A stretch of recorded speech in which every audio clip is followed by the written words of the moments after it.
Hello everybody, my name is Suman Dua. I'm a registered migration agent based in Brisbane, Australia. In this video today, we will be talking about Australia's General Skilled Migration Program, which is a points-based system. We will also be talking about the requirements that you need to meet to get permanent residency through this program. General Skilled Migration Program is a point-based system and it is an invitation-only program.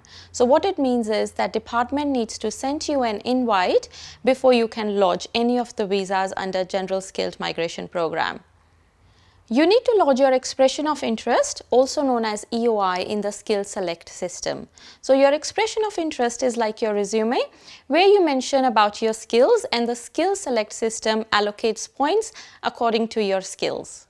So this General Skilled Migration Program consists of 3 visa subclasses, which is subclass 189, which is the Skilled Independent Visa, which is a permanent visa, subclass 190, which is the Skilled State Nominated Permanent Visa, and subclass 491, which is the Skilled Regional Provisional State Nominated Visa. Now the 491 subclass does come with 2 streams, and we will talk about those 2 streams in a bit. As I mentioned before, that you need to lodge expression of interest or the EOI in the skillselect system. Now to be eligible to lodge an EOI, first you need to meet the minimum requirements that are set by the Department of Home Affairs. So these requirements are that you need to be under 45 years of age, you need to have competent English, you need to have your occupation on the department's occupation list. So we will put the link in the description. And you also need to have a minimum point score of 65, which can include the state points. For subclass 189 visa, which is the Skilled Independent Permanent Visa, your occupation needs to be on the MLTSSL list. So MLTSSL list is the medium to long-term occupation demand list, and we will put link in the description for this occupation list. Now for the 189 visa, it is a very competitive visa. So department sends invite for this visa every month, and to see how many points you need for your occupation, you may want to see the last invitation round that was held by the Department of Home Affairs. We will put the link in the description. The second visa subclass is subclass 190 visa, which is the Skilled State Nominated Visa, which is also a permanent visa. For this visa, you need minimum of 60 points and state gives you 5 points. For subclass 190, each state has their own list and they may pick any occupation from the department's occupation list for their 190 visa subclass. The third visa subclass is subclass 491, which is a Skilled Regional Provisional Visa, which is granted for 5 years. Now this subclass does have 2 streams. One is the State Nominated Regional Provisional Visa and the second one is the Family Sponsored Regional Provisional Visa. So in both cases you get 15 points either from the state or from your family, and you need 50 points of your own. For the 491 visa, each state has their own list for the 491 visa and they may pick any occupation from the department's occupation list. With the family sponsored stream, your family needs to sponsor you, and you need the minimum eligibility is that you need 50 points as your family will give you 15 points to make a total of 65 points. But this is a very competitive stream and department sends out invites every month for this stream. So you may want to check out department's last round to see at what points your occupation was invited at. The other thing to note is that to apply under 491 family sponsored stream, your occupation needs to be on the MLTSSL list. Another thing to note here is that for subclass 190 and 491 visa, states may have their own requirements on top of the Department of Home Affairs requirements. So some of the requirements that they impose could be that they may want you to be living there for a certain time, maybe working there for a certain time, or maybe studying there for a certain time before they will invite you for subclass 190 or 491 visa. Because they impose some extra requirements on top of the Department of Home Affairs requirements, this is the reason that they may nominate you for lower points, which means in some cases you may only need total of 65 points, including the state points, to get nominated.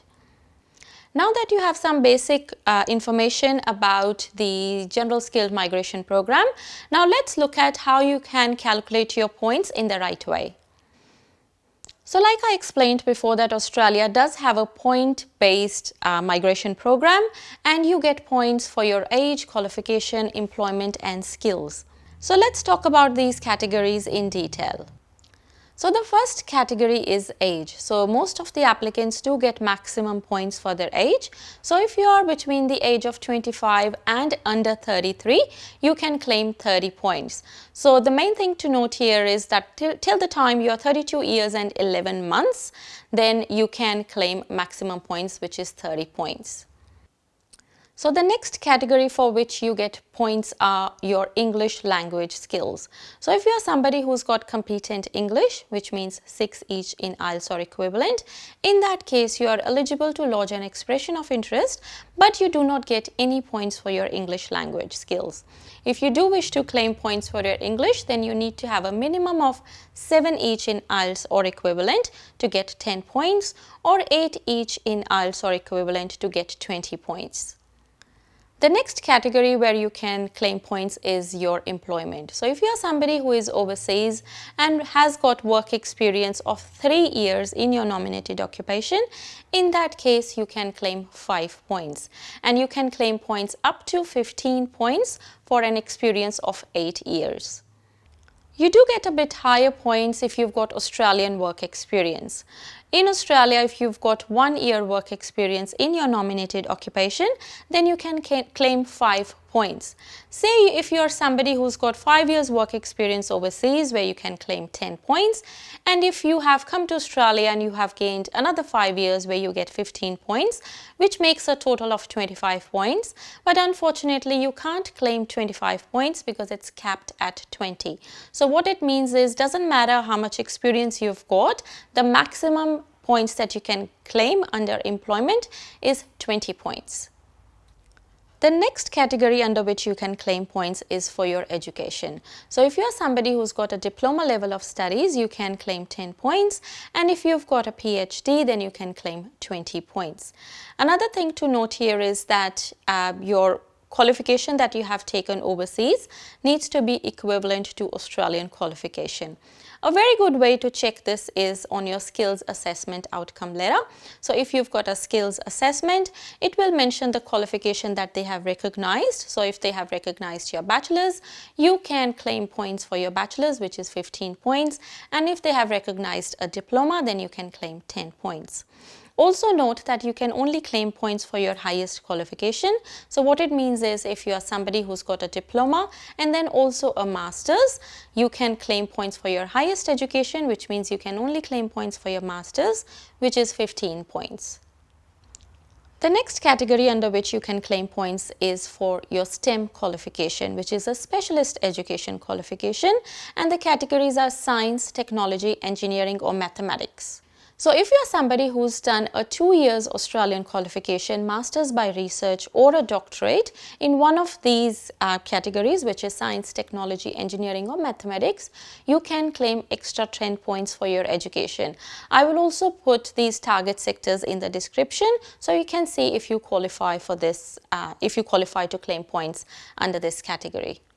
The next category under which you can claim points is Australian study requirements. So if you're somebody who has studied in Australia for 2 years and your course was registered for 92 weeks, you can claim 5 points for your Australian study.